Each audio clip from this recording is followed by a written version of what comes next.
mwiriwe ni amahoro.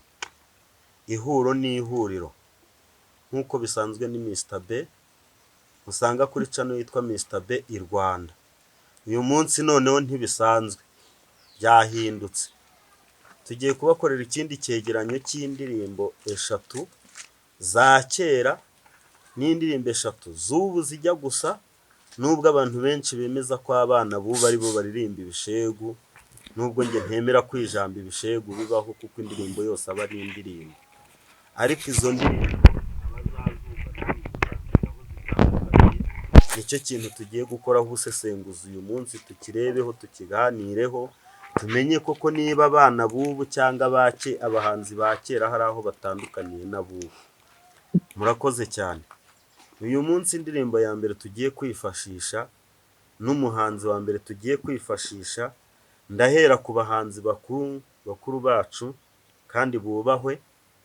Ndahera ku muhanzi bita Masamba, intore, musaza twese dukunda kandi twubaha, ujya mu nganzo, umuhanzi, umusizi, navuga ibigwi byinshi kuri we. Ariko uyu munsi sicyo ngendereye, tugiye kureba ku ndirimbo ze. Uyu munsi twateguye indirimbo yitwa Rwagihuta. Iyo ndirimbo imaze imyaka 3 kuri channel ya Masamba, intore. Iyo ndirimbo nimuza kubireba neza murasanga yararirimbwe na Masamba ubwe. Iyo ndirimbo imaze imyaka 3 kuri channel ye yitwa Rwagihuta. Muraza kumvamo amagambo menshi Masamba yagiye yifashisha. Reka tubanze tuyumveho agace gatoya, nubwo turagenda tuyivugiramo kubera igereranya tugiye gukora. Namwe abazi gusesengura muragenda mubyumva. Ndi kuri internet, ndi kuri channel ya Masamba. Atangira avuga ati Rwagihuta ni igikoko kinini, ni igisimba cyiza kandi kikaryana. Ubyumvise koko wagira ngo ni igisimba cyo mu ishyamba. Ariko aravuga ati yo nkibonye numva mfite ubwoba, atari kubwo bwoba buvanze n'ubwuzu. Ati icyo gisimba ntago kiryana. Iyo ndirimbo iyo ukomeje kuyumva ugenda uyikorera ubusesenguzi, usanga Masamba koko ibyo yavuze bitajyanye n'igisimba nyagisimba, ahubwo cyari ikindi gisimba yashatse kuvuga nk'umuhanzi. Wenda aka kanya tutakwemeza icyo ari cyo, ariko namwe abumva nimwumva iyi ndirimbo muzisesengurira. Iyo ndirimbo rero nashatse kuyihuza n'umuhanzi w'ubu, nk'uko abenshi babyita umwana w'ubu, uwo bita Mico The Best. Nk'uko rero nari maze kubibabwira ko muzafata indirimbo yitwa Rwagihuta mukayihuza n'indirimbo yitwa Igare ya Mico The Best. Muzasanga kuri channel ya Mico The Best, kuko ibyo ndimo kubabwira byose ndimo kubikura kuri internet, ni kuri channel zabo bombi. Mico The Best afite indirimbo yitwa Igare, bigaragara ko imaze imyaka 2 kuri channel ye n'andi mezi make yarengaho cyangwa n'indi minsi mike yirengaho.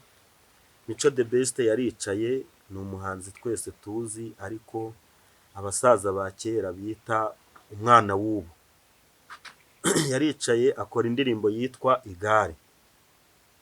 Nkuko muri buze kubyumva rero, ngiye kubanza mbumvishe kuri iyo ndirimbo Igare agace gatoya. Mico yubahwe, turagenda tuyivugiramo nayo tuyikorera ubusesenguzi, turebe koko niba ibyo bintu nta hantu bishobora guhurira cyangwa bidafitanye isano ya gihanzi.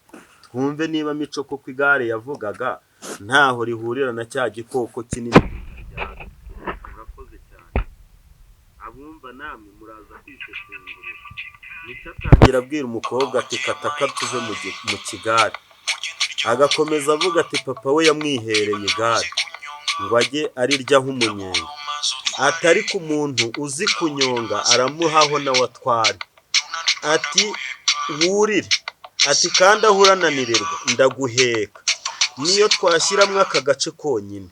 Kuko Mico akomeza amubwira tupfa kubuzi gutwara. Ati kandi ibi ngibi bisaba uburambe. Ibyo bintu bisesenguye ukareba umukobwa yari yakoreshejemo, ukajyanisha n'indirimbo yitwa Rwagihuta, aho Masamba yavugaga ati Rwagihuta ni igikoko cyiza kinini kandi kitaryana.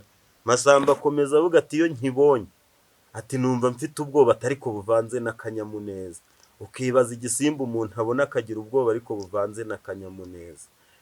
Izo ndirimbo ebyiri njye nasanze ziri ku rwego rumwe mu kuzimiza, kandi zose ugereranyije n'ibyo zivuga nukomeza kuzumva zose ukazirangiza, kubera umwanya mutoya dufite ntabwo zose twazicuranga ngo tuzikorere ubusesenguzi zirangire, kuko dufite izindi ndirimbo turakomeza kugenda duhuza namwe mu busesenguzi bwanyu, mukumva niba abana bubu ari bo baririmba bya bindi muvuga bitemewe, cyangwa se niba kuva na kera biriya bintu ari ubuhanzi byarahozeho. Uyu mwanya rero uko bisanzwe nababwiye ko turajya duhera ku bakuru tujya ku bana. Muracyari kuri channel yitwa Mr B i Rwanda. Gukora subscribe, gukora share, gutanga komanteri, muraba mudushyigikiye. Uko mubyumva rero, aka kanya tugiye gukurikizaho Impara.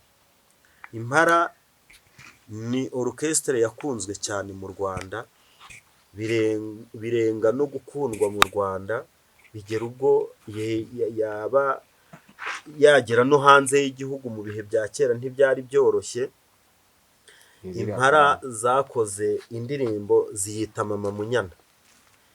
Iyo ndirimbo Mama Munyana nimuza kuyumva mugakurikirana ibyayo, muraza gusanga koko ibyo bintu abantu bavuga ngo ni abana b'ubu bitaratangiye kuririmbwa ubu ngubu, ahubwo murasanga kuva na kera ubuhanzi bwose busa, kuko buriya uko byagenda kose inganzo ihora ari inganzo, n'umuhanuzi ahora ari umuhanuzi, kandi nta muhanuzi urusha undi guhanura, ahubwo nuko buri wese ahanura mu bihe bye.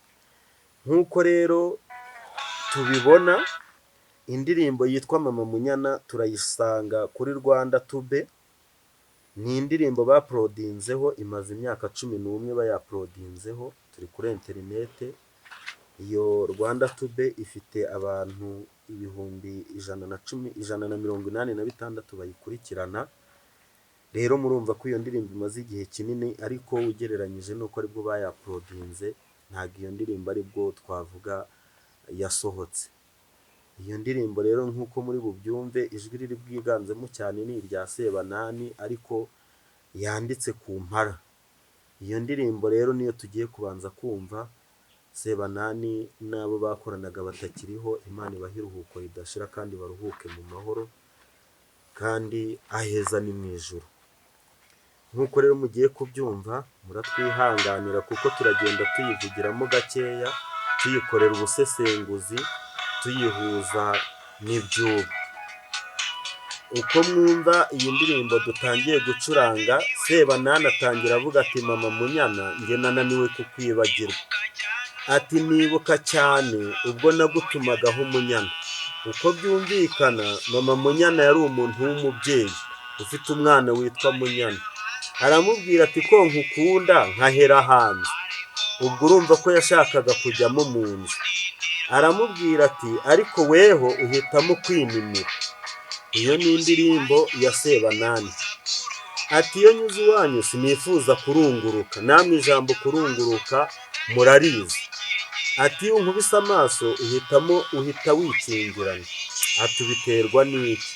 Nk'uko ubyumva, aya ni amagambo y'urukundo umuntu wese yatura umuntu bakundana, yatura umuntu wese ashaka kubwira amagambo y'urukundo. Ariko akomeza amubwira ati ibyo ngibyo biterwa n'iki? Ati ko nanjye ndi umuntu. Akamubwira ati njyewe ndi kimwe n'abandi bose, ati uko wankingurira niko wakingurira n'abandi. Ati Raburiyane cyangwa Felisiyane. Ati burya nanjye ndi umugenzi, ati nk'uko abo bose baje bigendera. Iyo ni indirimbo y'Impara tugiye gusesengura, tugahuza n'indirimbo z'abana b'ubu. Indirimbo rero tugiye kuyihuza nayo, mwihangane ntabwo kubw'umwanya dufite twayicuranga yose ngo tuyisesengure. Namwe muri bugende muyikurikirana muzazumva cyangwa mwarazumvishe, mumenye koko niba ibi bintu bitangiye ubu cyangwa byarabayeho kera. Indirimbo yindi rero tugiye gusesengura aka kanya ni indirimbo y'umukobwa bita Young Grace. Young Grace yaririmbye indirimbo ayita Bingo. Iyo ndirimbo abantu benshi barayizi kuko ni iya vuba aha, ni indirimbo itaramara igihe kinini, ni indirimbo abantu benshi babyinnye mu kabyiniro, ni indirimbo utavuga ko abanyarwanda hafi ya bose bakurikirana umuziki batazi. Iyo ndirimbo rero nimuyitegereza muzasanga Young Grace yaratangijemo isura ya Maseri na Padiri basa nkaho barimo kubyina cyangwa bafite ukuntu barimo gucengana. Atangira avuga ati sheri ngwino tujyane kwa Padiri na Masera, ati nkubwire ibanga nigishije Padiri na Masera, ati kuko nabo nabigishije kubyina bingo, ati nushaka uze tujye no mu kabyiniro twibyinire bingo, ati cyaka tukice, ati abantu bose baririmbe haleluya, ati kuko amafaranga yaje, atari kuko nkureba ndabona usa n'umugabo wanjye. Urumva umuntu wageze ubwo asa n'umugabo wawe, muratangira mu isesengurire niba nyine bingo yari imbyino nyambyino cyangwa ari ibindi bintu Young Grace yashatse kuvuga. Uri buze guhuza na bya bindi Sebanani yavugaga ati nanjye ndi umugenzi nk'uko Rawuriyane na ba Feliciyane baje bigendera. Ati bingo ni imbyino y'abasaza n'abakecuru, ni imbyino y'abana bakeye n'abasore b'ibigango. Ati bingo ni injyana ijyana hayo. Murakoze cyane. Uko muri buze gukomeza kubyiyumvira, iyo ndirimbo murayisanga kuri channel yitwa Young Grace abayizera. Iyo ndirimbo yaprodinzwe hashize imyaka 6. Ni indirimbo izi namwe muzabihuze murebe koko niba Young Grace ari we waririmbye ibintu bwa mbere cyangwa ari bya bintu by'abana bubu. Rero uyu munsi icyegeranyo cyacu naha ngaha kigarukiye, tuzahura ubutaha mu bindi byegeranyo. Ushaka kutugezaho igitekerezo ni ukujya hasi muri commentaire ukatwandikira. Iyi channel yitwa Mr. B i Rwanda, wayikunze ubona tubikora neza watubwira, tuzagumya kubagezaho ibindi biganiro n'ubundi busesenguzi. Twiteguye kuvuga kuri byinshi abandi basesenguzi batigeze bababwira. Amahoro.